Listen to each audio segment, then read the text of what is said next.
Hi everyone, welcome back to the second week of Apptober. This month we are celebrating all things apple.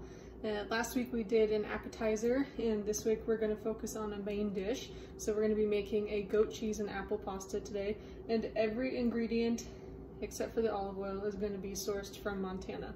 So I'm just showing you guys that it can be done. So I'm going to go over all of the ingredients right now, and I'll let you know where they all came from.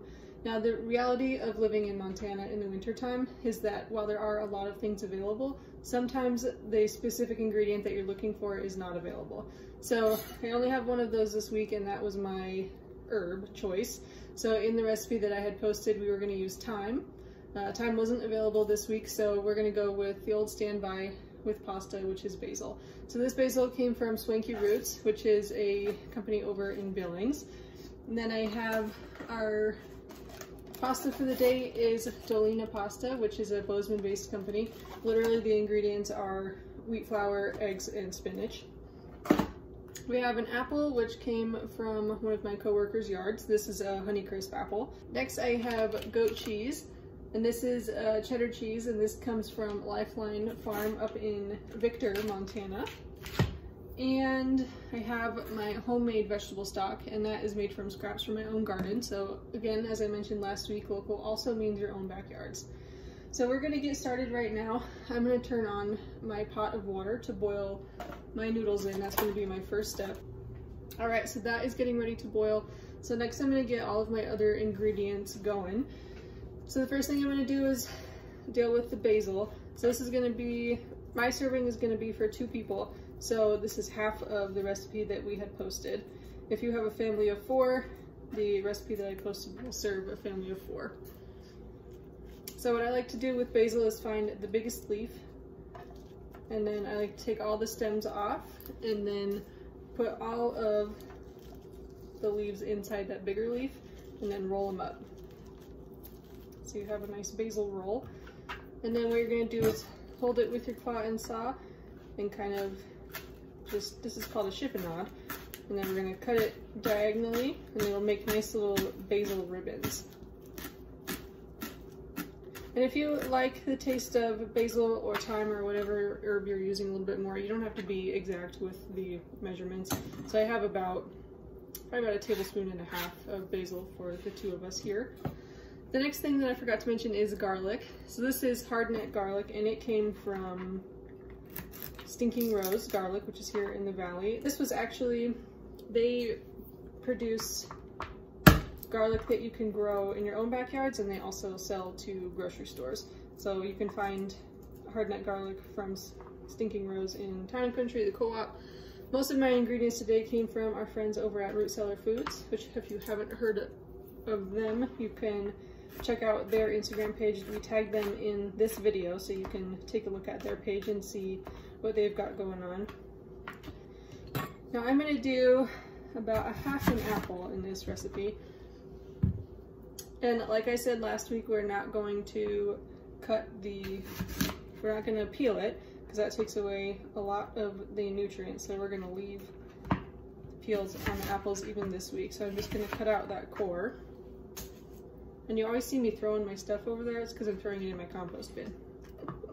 And that goes to another local company, which is Happy Trash Can. So I'm going to dice my apples into little bite-sized pieces here.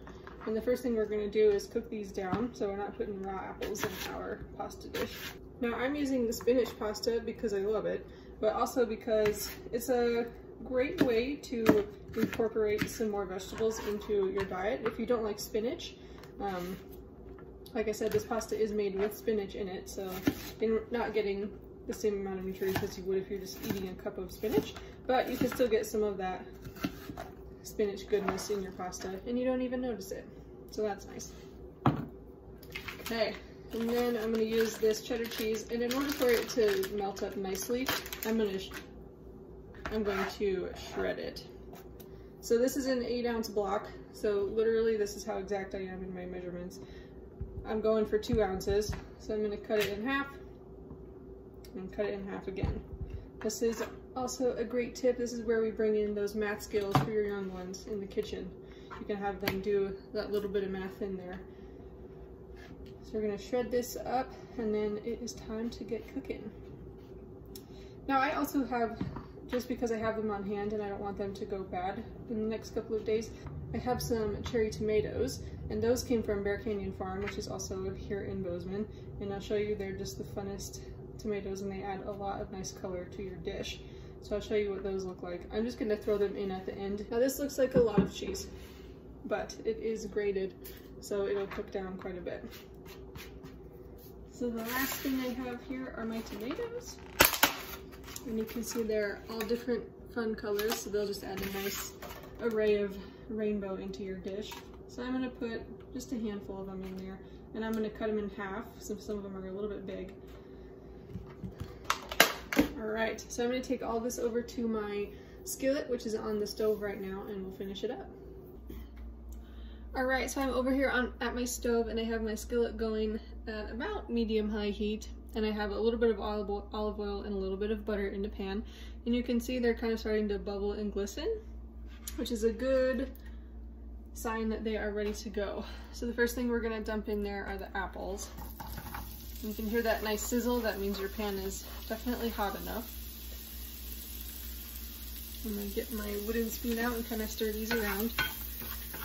And I'm gonna stir these apples for probably 3 or 4 minutes, and we're just looking for them to get a little bit softer and have a little bit of that golden brown color. This is kind of an interesting dish. I think normally you wouldn't think to put apples in your pasta, but I promise with the combination of spinach, pasta, and that goat cheese, it's gonna be just delicious. You kind of have that tanginess from the cheese that matches really well with the sweetness of the apple. Sure. So I'm going to turn the heat down just a little bit because the next ingredient we're going to add is garlic, and that has a tendency to burn really quickly. So we're going to turn it down to somewhere between medium and medium-low. I'm going to let it cool off just a little bit. Alright, so now I'm going to throw in my garlic and my basil, and I'm going to reserve a little bit of basil and a couple of tomatoes here, and those are going to be my garnishes. So I'm going to throw in the majority of the basil now, and all of the garlic, and then I'll save that last little bit for the garnishing at the end. And I'll stir those around consistently. You don't want to let that garlic sit on the pan for too long because it will burn pretty quickly, as I said. It started to boil over here, so I'm going to throw in my noodles. And I'll show you kind of what they look like. So this is spinach pappardelle, which is just a type of pasta. So it's really thick noodle. And you can see that it is really soft, which means that it's fresh. So it's not going to take nearly as long as hard pasta to cook. So it'll take probably about 5 minutes.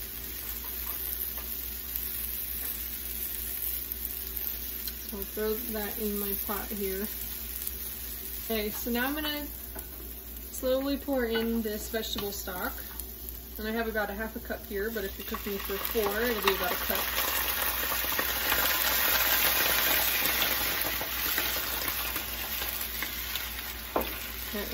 Kind of cool that pan down a little bit.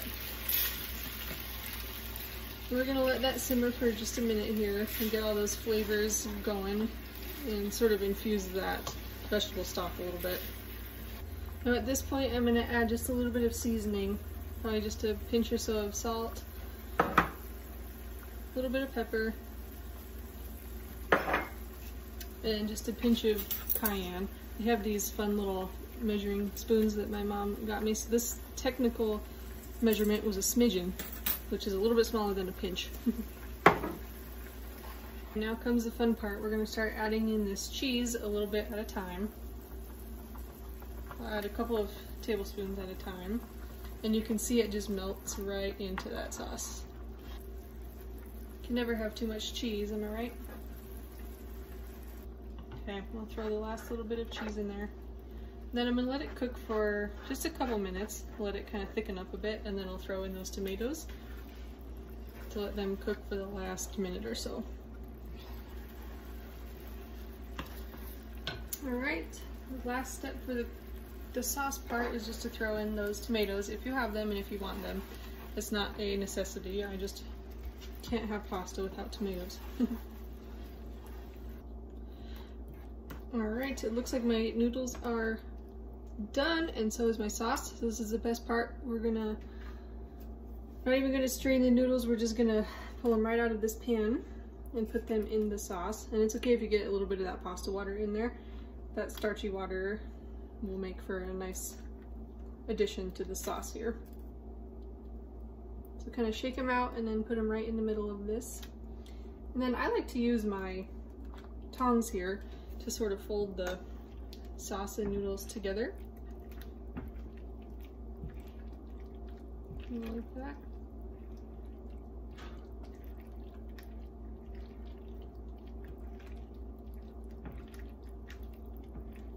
Alright, so the last step is just to plate this up.